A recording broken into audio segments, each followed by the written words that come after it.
Hey guys, so today we're going to talk about two different concepts, and we're just going to sort of glance at them and then we'll come back and really dive into them a little bit deeper next time. So the first one is texture. Texture is the way something looks or how it feels. So in a drawing, you could draw a little puppy like Joji, and you can add in these like detailed lines to make it look like he's fur. He has a little bit of fluff to him. So that's what texture is all about. Then you also have lights and darks, and I have all my colored pencils here to help you demonstrate that. The difference between like a dark, like burgundy, like dark red, like blood, and like pink, right? A dark color and a light color. So we're going to do a little bit about that one too. So first up, we have texture. So now in the worksheet, we have this lovely house, and it asked us to make a few of the following things on our house. It asked for brick. So now where could we put brick? Well, I see this lovely chimney, so I'm going to put a few straight lines on either side of the chimney. And then I'm going to put some downward lines, some vertical lines like so, to make my chimney like that. And I'm going to scatter them around so that it looks like bricks. So now we have the bricks on our chimney. Now it also asks for wood.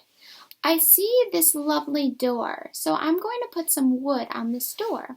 Now, the way to make wood, it's a little bit tricky, but once you get it, you get it. The best way to do that is by putting some straight lines down the way the direction of the door is going, and then you're going to almost do these like smushed in spirals. And the spirals make it look like the wood grain.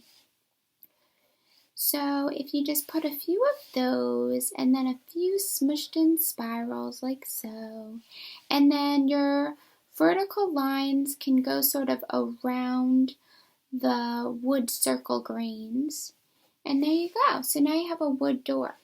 And I almost forgot we need a door handle. So I'm going to add that one right in there. Now we got a door handle on our door with a wooden door. Now, over here, we have the whole body of the house. I'm going to put like some cinder blocks on our house, sort of like the walls of our school. Remember how I have you guys touch the wall on the way down to the art room? So this is some cinder blocks. So we're going to put some straight lines across like so. And then same thing, we're going to put some vertical lines down, but scattered a little bit. Just like so. And I'm going to do the same thing to the front of my house as well. Now the best way to do this is sort of follow the direction of the ground to make it look like it's going the same direction. It's not flying out of the sky. There we go. Now I got some cinder blocks for my house. Now, on the roof, it asks for us to do some shingles. So I think the shingles would be a perfect spot for the roof. Now, to make shingles, the best thing to do is start at the top of the house and do these like rounded, sort of like scallop type designs like so. And you don't want to do them one after the other. It's best if in the center where that peak, you put a second scallop, like so. I know it's a little tricky of a concept, but I'm sure you guys get it, right? You got this. So now right in the center of those two peaks, I'm going to put another rounded line. See how I just did that? And I know it gets a little tricky by the chimney. I even struggled with that. But it's okay. Just keep trying your best. I know it's going to look beautiful. We're just going to keep going down put all of our shingles down. There we go. So now we have our shingled roof. Now, on the grass down here, we're going to put a little bit of texture. They sort of already did it on the top here. We're just going to add to that. So by putting a few of these like lines, sort of whimsy lines, and it kind of goes, the way that I'm doing it is almost doing a line up and then down. Kind of like so. Just a little bit, nothing too crazy. There we go. And also on our lovely little, pathway we got here, we can put a stone path. So by taking almost like some rounded rectangles and putting those on our path, like so, we have like a little cobblestone. Now it's up to you to give it some life and some color. Alright, so now we're moving on to our light and dark colors. So we have our lovely wolf and our moon. And I'm picking out 3 light colors and I have 4 dark colors.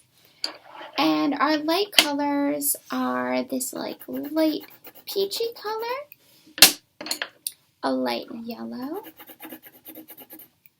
and this light orange. And it asks us to color the moon in these colors, but don't let any of the segments touch. So I'm going to color this one piece orange.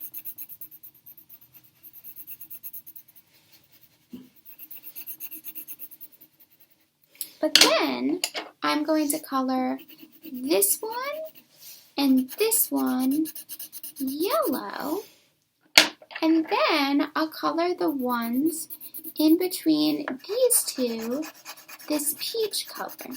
And of course I want you to shade them all the way in.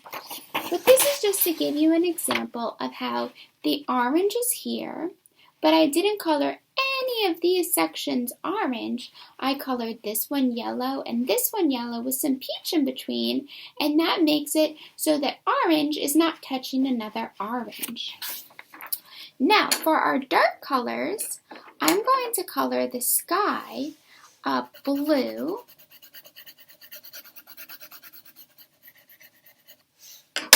and a purple. Actually, this is more like a dark blue. That's okay. And then if you see all the way down your paper, you can do blue, purple, all the way down so that the colors don't meet. Now, with our wolf, we're going to do the same thing with our darks. So we can color the rock right here, black and brown, and stripe that all the way across.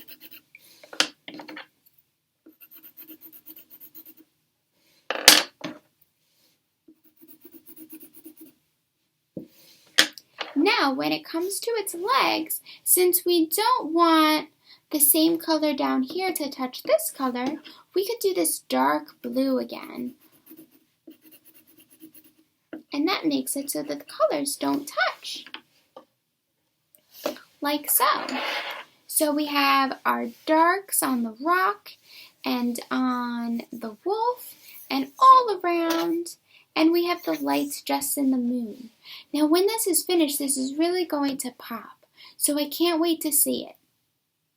Alright guys, good luck on the wolf and on your textured house. And I can't wait to see them.